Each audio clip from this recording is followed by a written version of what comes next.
How's it going, Andrew? What's going on, Matt? Not much. Allergy season is in full effect, apparently. So I'm trying to figure out today if I have pink eye. That's my adventure right now. oh my god.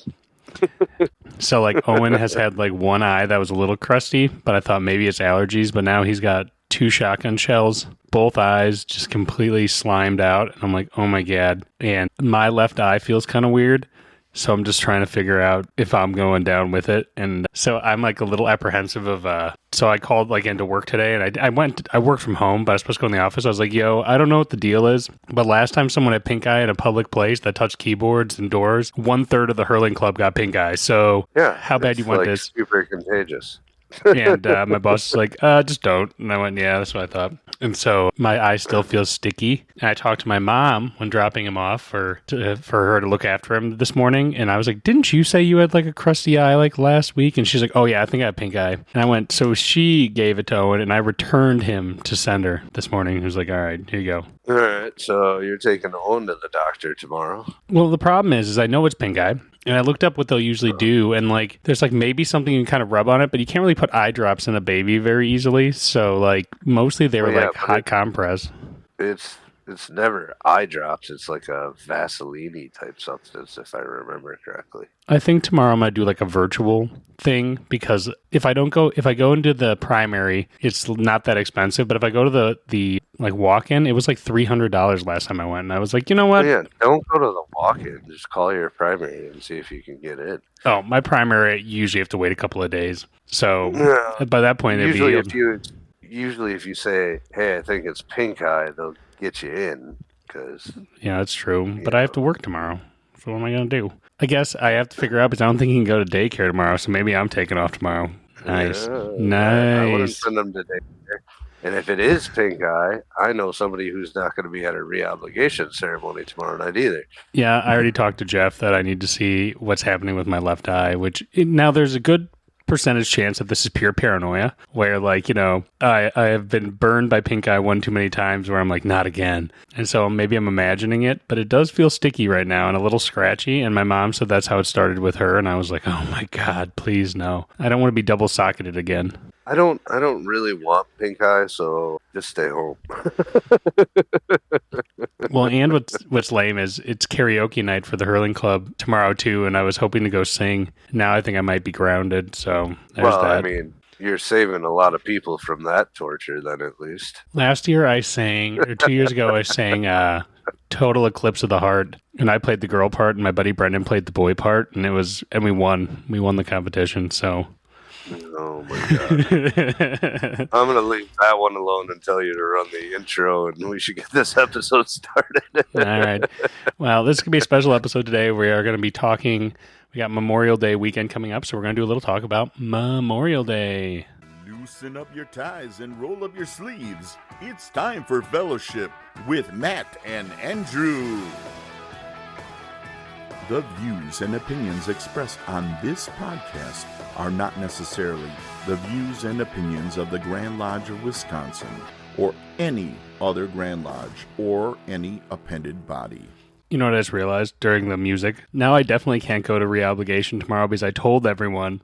So, like, even if I don't have it, I just announced it and they'll be listening to the episode in the morning and then see me there and be like, don't you have pink eye? And I'll be like, oh, uh-oh.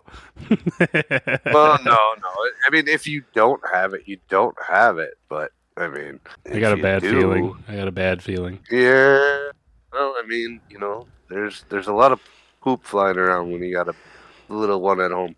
Not to get too digressed away from our topic for the day, but I assume that my mom got it from Owen's poop, who got it in her eye, who then gave it back to him. So it's been like a circle of violence. Yeah, of eye violence. Yeah. Well, anyways, We're not here to talk about pink eye. Today we wanted to talk a little bit about Memorial Day. So Memorial Day is coming up on Monday. So we have a 3-day weekend coming up, which is exciting. But Memorial Day... You have a 3-day weekend. I don't. Well, I have a 3-day weekend, which is pretty neat. But even though it's fun to have a 3-day weekend, Memorial Day itself is kind of a solemn occasion. So today we're going to talk a little bit about the history of Memorial Day, some relations to Freemasonry and how Freemasons could have been involved around it or throughout various things with that. And then we're going to do a little bit I'm going to take you guys on a journey through time back to an old Grand Lodge. Sound good? Sounds good. Before we get that started, though, I just saw some breaking news, and I would like to send my condolences to that other Masonic podcast. I understand that the owner of the Indianapolis Colts has died. Their football franchise is, well, it's already been in shambles. Oop, shots fired. A different type of Memorial Day. So, for our listeners, Memorial Day, and we also have listeners kind of around the world as well, so maybe this will be kind of a new information, but Memorial Day began originally as a remembrance of Americans who died during the American Civil War. So communities across the country would do a springtime tribute to the fallen. So you'd think decorating graves, putting up flowers, and it was often called Decoration Day. It's an interesting name to start out with. And that would have been in 1868. And after being proclaimed by General John A. Logan, someone we'll be talking about later, of the Grand Army of the Republic, and that was a Union veteran organization. So that was when it was originally proclaimed as an observation, and the date was chosen because it wasn't on the anniversary of any specific battle. So flowers would be in bloom for decorating the graves. Right on. And that's interesting. Yeah, it's interesting that they picked so it wasn't any battle because flowers were laid on the graves of both Union and Confederate soldiers. So it seems like they were trying to find a day that you wouldn't be like, this is like Union Victory Day. It was more of just a day of sadness for the country in general, for all the fallen soldiers on both sides, for the sheer amount of death that kind of flowed through the country during the Civil War. Right. No, that makes sense to kind of be impartial with the date pick, you know. You wouldn't want it like on the day Gettysburg ended or something like that, you know. That would just be, you know. Yeah, it'd have a different connotation, which is fine, but it wouldn't be the same thing. But and then it actually lends itself well to what it grew into and the future of what the day became to mean, where it wasn't just about the men that died in the Civil War, but the men that have died in service of their country in all wars. Yep, and so getting to that, in 1866 is when it starts to kind of change its name, and it was actually the first time the birthplace, allegedly, of the name Memorial Day was actually in Waterloo, New York, and when Congress and President Lyndon Johnson have actually declared Waterloo the official birthplace of Memorial Day. But around World War I, like when you're mentioning that, they decided to increase the scope to honor all Americans who died in any war, not just the Civil War. And so in the modern era now, it is a day of remembrance for all fallen soldiers who served our country, no matter what. Right. And the tradition is that on Memorial Day, and this is one that actually somehow I didn't know, but I think I'll be participating in on Monday, is at 3 p.m. local time, Americans are encouraged to pause for a national moment of remembrance, and that will be when ceremonies take place, such as at the Arlington National Cemetery, where the president and vice president will generally lay a wreath at the tomb of the unknown soldier. So at 3 p.m. on Monday, you know, it could be a very impactful moment that the whole country stands in silence for those who have fallen in service of their country. Right. Well, it's almost like a rolling moment of silence if you're doing it local time, right? So, because it's not everybody at the same time. Yeah, I guess that's true. In your local area, at least. Right. But that's still cool. I mean, off topic here, but I don't know if you've ever been there. Have you ever been to Arlington? No, I was only in Washington, D.C. Is that in D.C.? I assume it is. Or near. Outside. Right, yeah. I've only been there once when I was really young. Oh, okay. Yeah, I've only been there once as well, but I was a little bit older, and we did go to Arlington, and man, the feels you get from that place, crazy. I mean, I believe it. I mean, it's a somber place, I'm sure, with there's a couple, I think I've been to, there's other areas to the unknown soldier that have been places, and I feel like they always have that ambiance. Yeah. The tomb of the changing of the guard and everything at the tomb of the unknown soldiers is something everybody should see at some point. So, in my opinion, that same trip though, we were doing it as a road trip. We also stopped at Gettysburg, so there's a lot of somberness on that trip. Just wandering around war sites, being like, "Oh, it's sad here." Yep. So, But on a yep. oh, go ahead. No, you go ahead. Oh, okay. So bringing us back on topic, after knowing that about Memorial Day and its origins, this was something I didn't know going into us chatting about this being our topic, was that the person you mentioned earlier, John Alexander Logan, is actually brother John Alexander Logan. And he was one of the significant figures in the origins of Memorial Day, as we discussed. He was, when it was originally Decoration Day, he was a member of Mitchell Lodge number 85 in Illinois. So not all that far away from him. That's kind of crazy. So, It's a very small world, and especially being in Illinois. Right. Yeah, exactly. He was let me find my notes here because I don't want to get anything wrong. He was born in 1826. He died in 1886. He was a Union general, a politician, and like where I said, key figure in the establishment of Memorial Day. He had served in the Mexican-American War and then went to law and politics, and he was actually elected to the House of Representatives and became a senator later from Illinois. So quite an accomplished guy.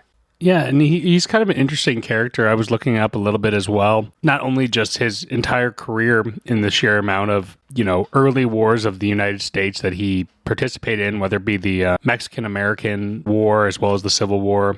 Definitely like a man of his time to be so involved, not only in the military, but as well as in politics, and also a Mason. Right.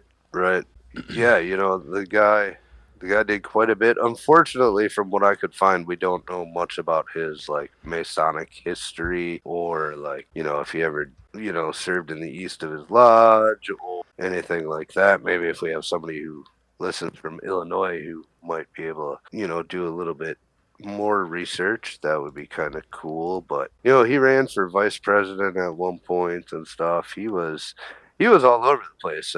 Considered one of the best volunteer generals in the army. He was commanding the Army of the Tennessee, and he was apparently extremely effective, and ended up serving as commander-in-chief of the Grand Army of the Republic, which always makes me think of Star Wars. Doesn't it? That's what my brain. And the Grand Army of the Republic is a Union veterans organization. So it's interesting. You know how we always ask people when they're in multiple groups, did Masonry give you any skills to bring to your other organizations? I mean, I'd be curious to know if there's any connections there with, but also at the same time, his decorated military career probably gave him plenty of experience as well. Right. Yeah, for sure. And his political career, I'm sure, as well. So, apparently Logan Circle in Washington, D.C. and Logan Square in Chicago are named after him as well. That's pretty cool. Yeah, so I think there's some other notes I had here. I'm sorry. These allergies got me all messed up. Sure it's not pink eye? What? Yeah, no, it's not pink eye. It's all in my nose. So that'd be interesting if pink eye presented itself as a stuffy nose, because...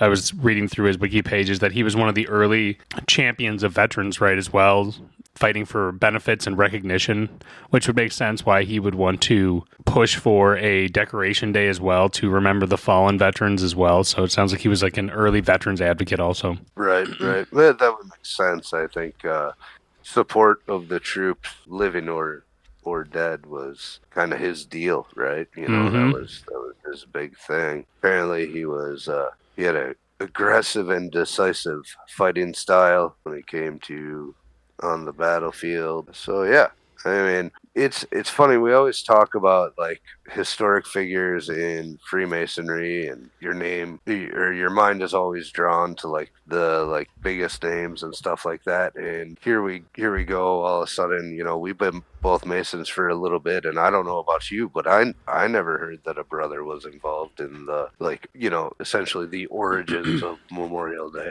Yeah, and it was interesting. So when you were looking up and doing research on if there were any Mason involvement in the foundation of Memorial Day, which is pretty cool that we found, I had done some research on if there were any, I guess, influential veterans who were Masons from Wisconsin who played a key part in their service. So I found some cool ones if you want to hear them. Yeah. Go for it. So, first one I found was Colonel Hans Christian Hegg.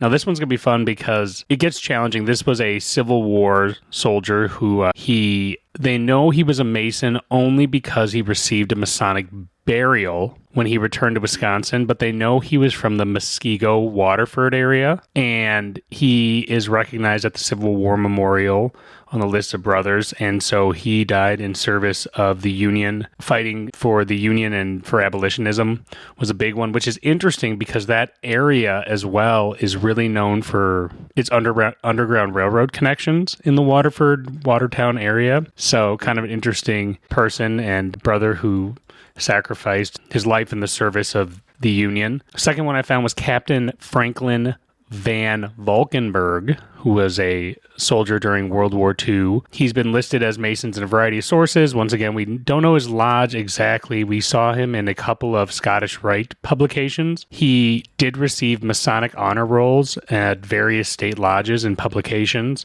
so he seems like he must have been fairly active. He was born and raised right here in Milwaukee, and his Masonic affiliation is linked mostly to Wisconsin sources, and he is often cited in Masonic Memorial Day observances, particularly above for the group of the National Sojourners. Apparently might have a story about him. Right on. We know a few of those guys. We might have to ask them. Yeah, and I know we have an episode planned probably around Veterans Day. We need to take a note of this to bring it back around, and we might have a couple of veterans on that, our National Sojourners, that we can even ask if we can get them booked. Yeah, for sure.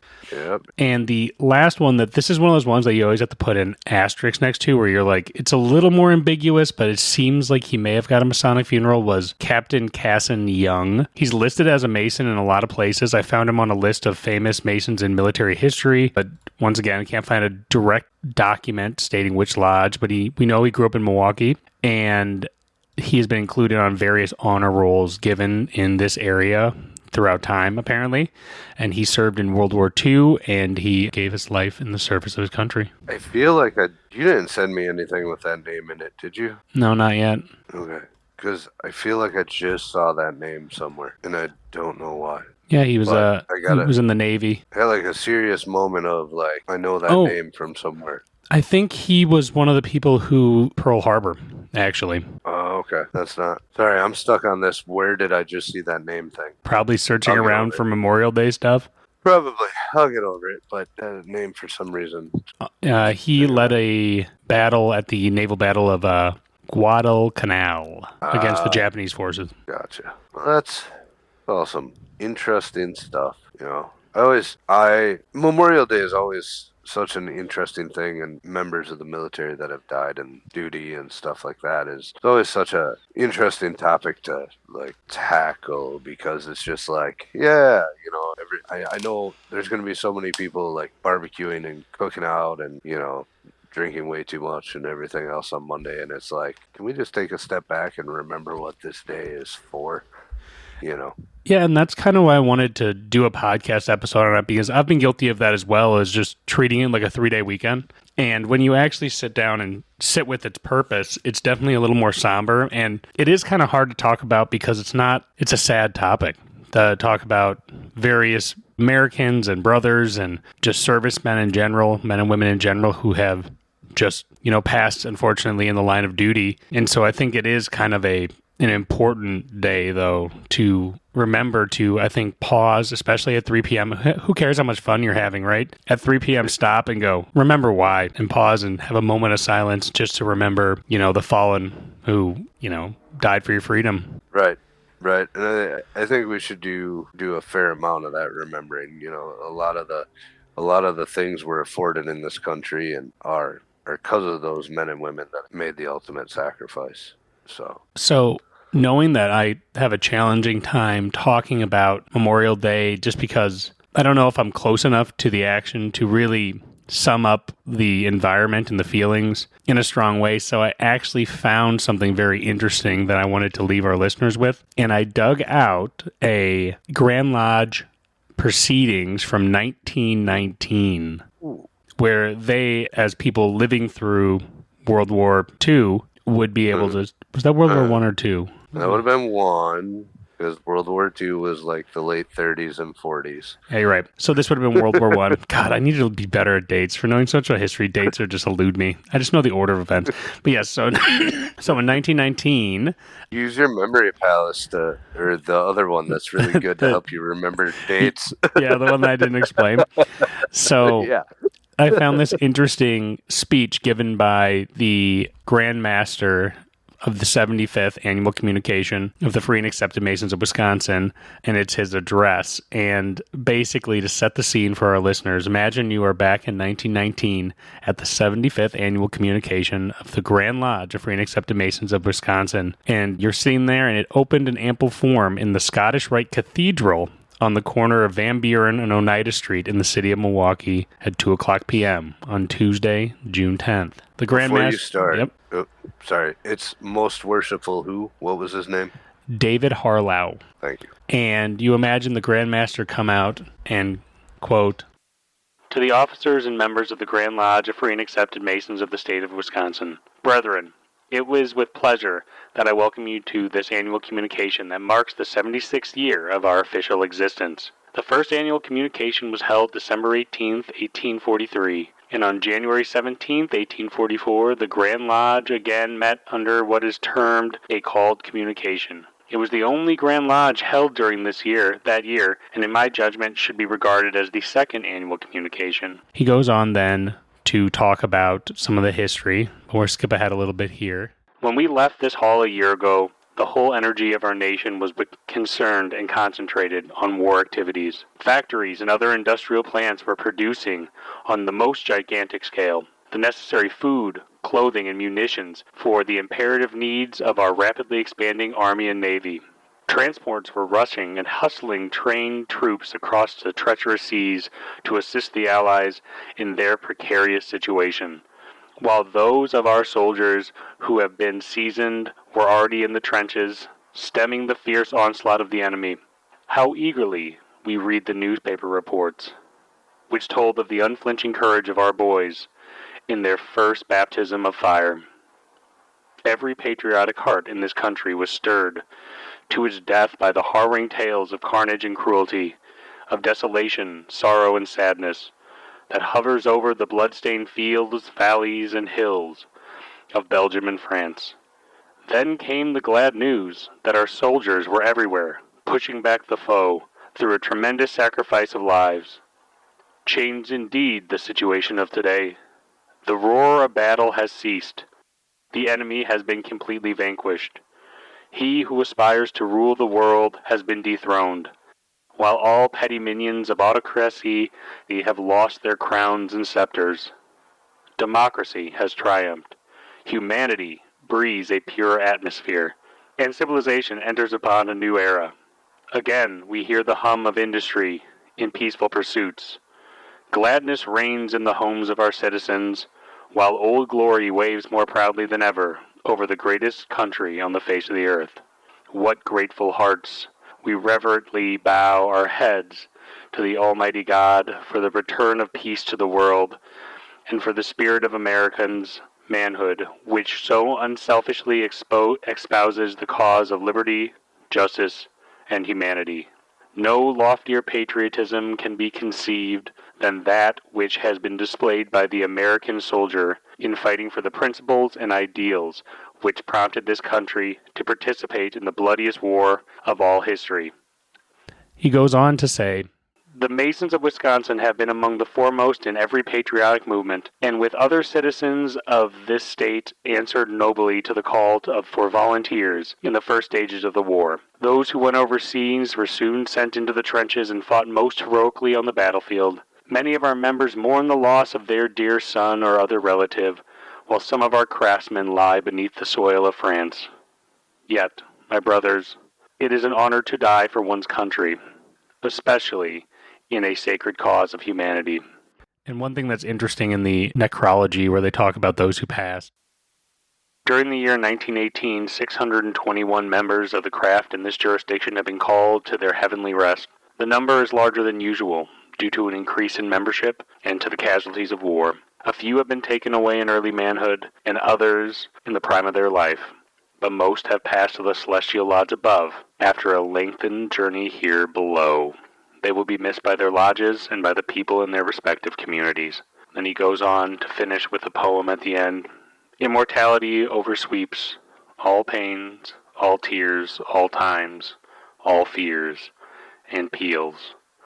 Like the eternal thunder of the deep, into my ears this truth. Thou livest forever. Wow. Sounds like he was a heck of a dude. I thought this would just be a cool, like sometimes like I feel like in the modern wars that I've lived through, the war can seem so far away. And I thought it'd be interesting to hear the perspective from a Mason and met, who knew and met with people who had served in a very difficult war, one of the most difficult in history in World War I. Well, so I thought it'd be a cool story to share. We have a lot of varying perspectives on like war versus like somebody at that time too, right? First of all, you're getting all of your news about what's going on well after the fact of it happening, right? Like it's not instantaneous news. There's not news reporters on the front lines or, satellite imagery and all that kind of No stuff. TikTok news. Right. People taking video on the battlefield that you like, as far away as war is now, it seems like we're much more ingrained in it.